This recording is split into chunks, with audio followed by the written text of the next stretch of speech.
नमस्कार, आप देख रहे हैं SPN9 न्यूज़ और SPN9 न्यूज़ में इस वक्त बड़ी खबर आ रही है। बता दें आपको कि राष्ट्र के नाम संबोधित करते हुए प्रधानमंत्री नरेंद्र मोदी ने गुरु पर्व और कार्तिक पूर्णिमा के खास अवसर पर विवादित तीनों नए कृषि कानूनों को वापस लेने का ऐलान किया। प्रधानमंत्री ने कहा कि मैं आज देशवासियों से क्षमा मांगते हुए यह कहना चाहता हूं कि हमारी तपस्या में कोई कमी रह गई होगी। उन्होंने कहा कि कुछ किसान भाइयों को समझा नहीं पाए। आज गुरु नानक देव का पवित्र पर्व है। ये समय किसी को दोष देने का समय नहीं है। आज पूरे देश को यह बताने आया हूँ कि सरकार ने तीनों कृषि कानूनों को वापस लेने का फैसला लिया है। उन्होंने कहा कि इस महीने के अंत में तीनों कृषि कानूनों को वापस लेने की संवैधानिक प्रक्रिया शुरू कर देंगे। इसके साथ ही पीएम मोदी ने आंदोलन पर बैठे लोगों को प्रकाश पर्व पर अपने घर वापस जाने की अपील की है। बता दें आपको कि प्रधानमंत्री मोदी ने देशवासियों को संबोधित करते हुए गुरु पर्व और कार्तिक पूर्णिमा की शुभकामनाएं दी।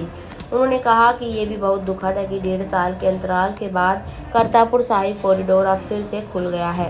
पीएम मोदी ने किसानों की समस्याओं का जिक्र करते हुए कहा कि मैंने कितनी चुनौतियों को काफ़ी करीब से देखा है। उन्होंने कहा कि किसान हमारी सर्वोच्च प्राथमिकता है। 100 में से 80 किसान ऐसे हैं जिनके पास महज 2 हेक्टेयर जमीन है। ऐसे किसानों की संख्या देश में करीब 10 करोड़ से भी ज़्यादा है। उनकी पूरी जिंदगी का आधार यह जमीन का छोटा सा टुकड़ा है और इसी सहारे में अपना और अपने परिवार का गुजारा करते हैं।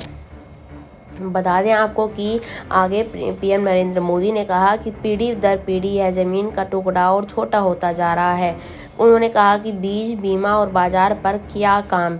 उन्होंने ये कहा कि सरकार ने अच्छी क्वालिटी के बीज के साथ ही यूरिया, सॉइल हेल्थ कार्ड और माइक्रो इरिगेशन से भी जोड़ा।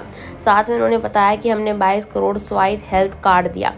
हमारी सरकार की तरफ से की गई उपज की खरीद ने पिछले कई दशकों के रिकॉर्ड तोड़ दिए हैं। पीएम मोदी ने कहा कि कृषि मंडियों के आधुनिकीकरण के लिए हजारों करोड़ रुपए खर्च किए हैं। पीएम मोदी ने कहा कि किसानों का कानूनों को समझाने का भरपूर प्रयास किया गया अनेक माध्यमों से, लेकिन यह समझ नहीं पाए। साथ में उन्होंने कहा कि हमने किसानों की बातों पर उनके तर्क को समझने में भी कोई कोर कसर नहीं छोड़ी। जिन कानूनों पर एतराज था उनको समझने में सरकार ने भरपूर कोशिश की। गौरतलब है कि तीनों नए कृषि कानून 17 दिसंबर 2020 को संसद से पास कराया गया था।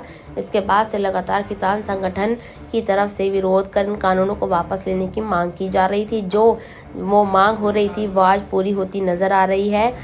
गुरु पर्व के अवसर पर देश के प्रधानमंत्री नरेंद्र मोदी ने 3 कृषि काले कानूनों को वापस लेने का ऐलान कर दिया है। ऐसी और ताज़ा तरीन खबरों के लिए जुड़े रहिए SPN9 न्यूज़ के साथ। धन्यवाद।